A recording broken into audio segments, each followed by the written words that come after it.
قوتابخانەی ئەربیل ئوولە یەکەم و کۆنترین قوتابخانەیە لە شاری هەولێر و لە ساڵی 1920 زاینی بەڕێوەی قوتابیان کرایەوە. مامۆستایەکی ئەو قوتابخانەیە باز لە قوتابخانەی ئەربیل ئوولە دەکات و دەڵێت سەرەتای دامەزراندنی ئەو قوتابخانەیە لە قەڵای هەولێر بووە. هەروەها دەژڵێت بەشێکی زۆر لە کەسایەتیەکانی شاری هەولێر لەم قوتابخانە خوێندوویانە یاخو لێرە مامۆستا بووینە. خوێندن سەرەتا لەو قوتابخانەیە لە ساڵی 1920ەوە تا ساڵی 1927 لەسەر قەڵا بووە، دواتر ئەو باڵەخانەیە دروست کراوە. خوێندن تێدا بەردەوام بووە تا ساڵی 2005 دوای ئەوەی کە گەڕەکی قەڵات و گەڕەکی تەعجیل و گەڕەکی عەرەبان چۆل کرا، ئەو قوتابخانەیەش داخرا. سابیر شێروانی یەکێکە لە سەرپەرشتیارانی مۆزەخانەکە و دەڵێت بۆ کردنەوەی مۆزەخانەکە تووشی ئاستەنگی و ئاڵنگاری زۆر بووین.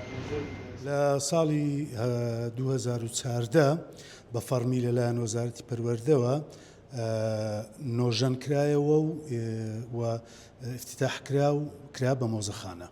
هەڵبەتە هەر کارێک لە دەستپێکدا قورسایی خۆی هەیە و دەتانین بڵێن ئالنگاری دێتە پێشێ، بۆی ئێمەش وەکو هەر شوێنەکانی تر ئالنگاریمان زۆر دیت، بە تایبەتی لە کۆکردنەوەی کەلوپەلەکان، لە ناساندنی ئەو کللتورە جوانە و ئۆرشفە جوانەی شاری هەولێر، تاوەکو پەیوەندیمان کرد تۆزێ قوڕس بوو بە بنەماڵەکانی کە لێرە مامۆستایان هەبووە، لێرە قوتابیان هەبوو، قوتابی دێرینیان هەبووە.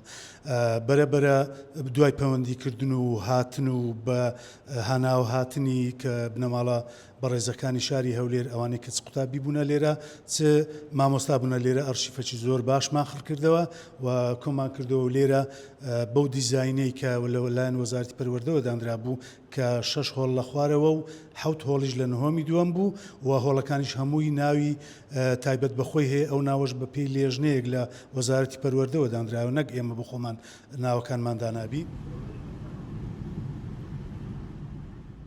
ئەمە کۆنترین قوتابخانەی لە شاری هەولێر دوای 100 ساڵ خزمەتکردن لە ساڵی 2014 کراوەتە یەکەم مۆزەخانە و ئەرشیفی پەروەردەی هەولێر لەسەر ئاسی عێراق و هەرێمی کوردستان.